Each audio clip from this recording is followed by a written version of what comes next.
You can listen to the beginning in my previous video. Oddly enough, this game didn't click with me at the time. It confused me in a bad way. For example, where are the monster battles like in video games? Auto-lose battles like one against the Defender of Earth don't count. Encounters with enemies are present, but they don't play out like sword-crossing duels or shootouts. And the enemies in this game can't really be called monsters. Well, not exactly. The enemies you encounter mostly appear as humans. Or maybe they don't look like anything at all, because you can't see them. But even those who look like humans don't behave like ones, and may be hiding some inhuman secrets. So maybe they are monsters in some way. There's an enemy called Abductor who checks your vigilance attribute, and if you fail the check, one of your NPC companions will disappear. There are a couple of enemies that check your memory attribute. For example, a person may approach you claiming that you've met before. If you can't recall it, the person will let you go, saying that maybe it's for the best. Otherwise, you'll receive a trauma token. You might also encounter a stalker girl who pesters you with a thought experiment. Would you rather be lost in a huge forest or find yourself inside an incredibly long tunnel? Although it always seemed to me that the forest was the most obvious answer. Many enemies seem to provoke your self-sabotage.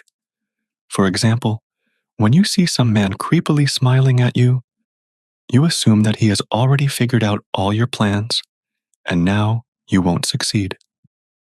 As a result, you are guaranteed to fail the next attribute check. Then, there's an enemy called J. Smith. If you glance at the picture briefly, he'll seem like an ordinary person. But the longer you scrutinize it, the less natural and human-like he'll appear, as if removing his coat would reveal cockroach legs or something. But the strangest thing happens when you kill him.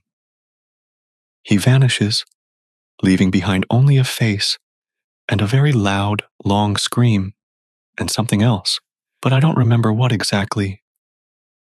At the very beginning of the adventure, there are no enemies in the city at all. They appear as a result of a contact with special events, spawners. Meeting a spawner doesn't harm you, but it adds enemies to the random encounters pool. Those are the ones dealing damage. So, the longer you play, the more likely you are to encounter enemies. For example, one of the spawners is a sewage pipe shown to you by one of the local residents. He claims that all the evil spirits come from there. You don't see anything unusual in this pipe, but the image of an open iron mouth sticks with you, and later, you envision something emerges from this hole. Another spawner is an announcement posted on a city pole. It's formulated something like this: if you have memories of visiting the underground city of N, please contact the administration immediately. The wording is strange.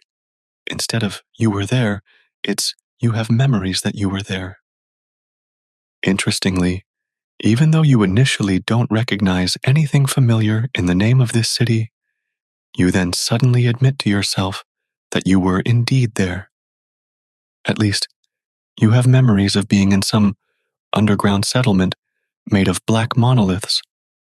You didn't see much, as most of the city was engulfed in noxious gases, but what little you did see left quite an impression on you. This announcement event doesn't actually give you the option to call the authorities, since you don't trust them. As a result of this event, new enemy encounters and obstacles will be added to the pool, all of them thematically related to the underground city. You may notice that both spawners I described activate mentally, meaning enemies appear in the city primarily because you've realized they should appear. This is how many spawners in the game function, maybe even all of them. I actually think that you create many of these enemies yourself, through suggestion and autosuggestion. For instance, The announcement probably didn't actually remind you that you visited the underground city, but rather implanted the idea that you were there, and as a result, new enemies appear in the city. Taking it a step further, one could assume that these enemies only exist in your mind, and this applies not only to the spawners. In one event, you suddenly notice that linguistic rules have changed, even though everyone else insists the rules have always been this way. Maybe something's wrong with you, not the world. It would be easier to know if we had another perspective in the game besides yours. Yes, there's a game master's voice in it, but it doesn't question your perception of reality. It mostly goes along with it. Now, about items and weapons. There's only one weapon in the game, some kind of bent metal pipe with shards of glass attached to it. It's a bit strange that, out of all the weapon-like objects you could have found in your apartment, or in the city in general, you chose this one. There aren't many ways to restore your HP. In one otherworldly location, you can find a consumable item called Devil's Food. I don't know what's particularly devilish about it, because the picture showed pretty regular food. There's another way to heal. You can find a particular NPC, a doctor. I believe his name starts with I. He injects medicine into your vein. The drawback here is that every time he administers this medicine, there is a chance of dying. Although he tells you not to worry about it, claiming that the chance is very small, the description in the book stated a 10% chance, which is not very small to me, especially when your life is at stake. Let me explain classes. I already mentioned that positive events give you attribute tokens, effectively leveling up your character. A more radical way to redistribute attributes, and the primary way to acquire new abilities, is by changing classes. Such a change usually occurs through specific events that transform you into someone or something else. One of the classes is called Me. When you acquire this class, you start to feel like you're not you, essentially. Oh, and you feel like your blood is frozen. Another class with an exotic name had the description something like, "The Black Planet is calling you." In the class table, I also came across the True Human class, and intriguingly, it's a secret class, not a regular or initial one. Does this mean that you aren't a true human in all the other identities, including initial ones? The only difference between true human and the initial classes is that the attributes of the former are slightly lower, no additional abilities, but it's only logical to assume that this class is somehow related to the true Earth. You choose your initial class when you receive a summons from the city authorities demanding you to come and change your name for some reason. You're given a choice of 3 or 4 names, that is, classes, each emphasizing specific attributes. I know that choosing one of these classes will grant you a new relative. This clearly means that you can interact with the new NPC, but I'm not familiar with their quest. What else haven't I mentioned? In the game, there's a super weird NPC, a liar, and a delusional man, a worshippers of the worm witness, who supposedly uncovered a centuries-old conspiracy against humanity, has strange hobbies, and claims to know the secret name of this world. There's also an NPC who insists that the apocalypse is not that bad of a situation, objectively speaking, and that you can come to terms with what's happening if you change your perception, although he doubts that you'll be able to do it. By the way, I haven't yet covered an important aspect of the game, the stages of the apocalypse. As time goes by, this is reflected in the accumulation of special tokens. You start experiencing the effects of the impending apocalypse, and it will fully manifest if you won't manage to find the true Earth. It all begins innocently enough with you noticing that the sidewalks on the familiar streets have become narrower and the road to your nearest store longer. If you look out the window, you will notice that the neighboring building has gotten closer.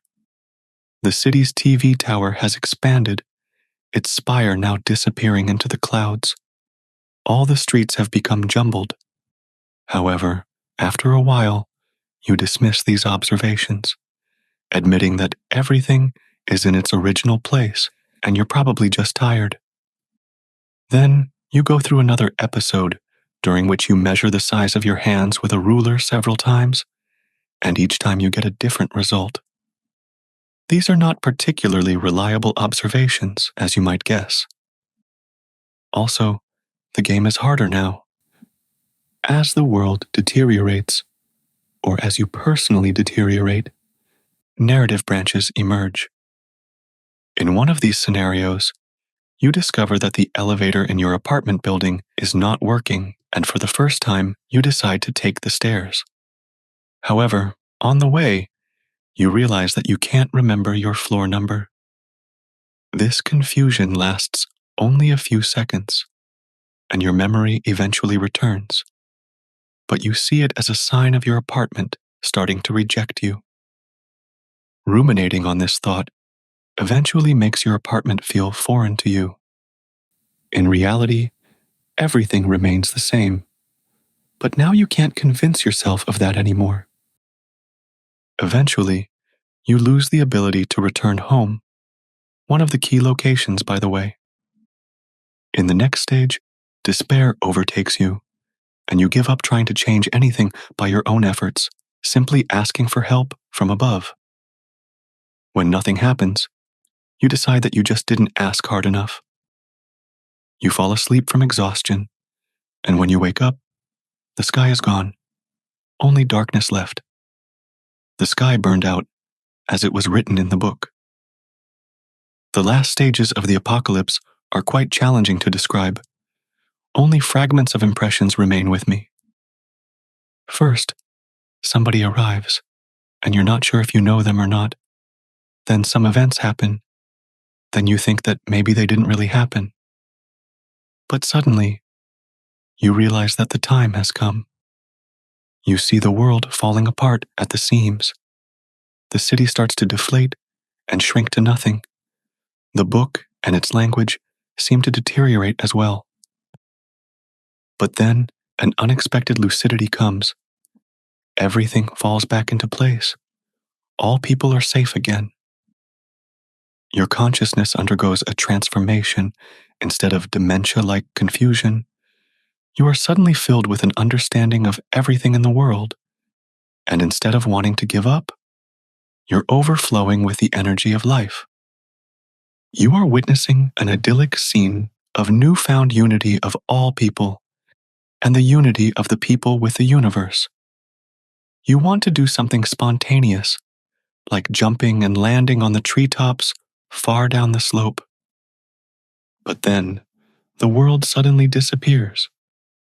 All of this was just clarity before the end. Game over. Actually, the book mentioned another possibility. You can hide from the apocalypse. No kidding. If you still have access to your apartment, you can just climb into bed, cover yourself with a blanket, curl up into a ball, close your eyes, and wait for the sounds of destruction to subside. And strangely enough, it works. Once you're sure everything has quieted down, you get up from bed and find that all things are still in their place. But they've aged like 200 years, and there's no one else around in the world. Then, you wander around the deserted, abandoned city for a long time. You move during the day and sit by a campfire at night. But one day, when you've lost count of the passing days, you suddenly notice a flicker of light in the darkness. It's another campfire. That means there's someone else alive, and it turns out to be none other than Rabbit. Both of you, of course, are overjoyed to reunite after a long separation and start telling each other everything you've experienced since the apocalypse. You yourself don't have much to share, so you mainly listen to Rabbit. All the stories Rabbit can tell you by a campfire are detailed in the book. But I have some skepticism about Rabbit's words. Yes, the first few stories do seem like Rabbit's adventures in the ruins of the world. But gradually, these so-called life stories start to resemble fiction tales. In none of them does he mention himself and his interactions with other people, and some of the events described seem impossible to witness from an outsider's perspective. One of these stories describes the life of some group of friends. Gradually, some of them inexplicably disappear.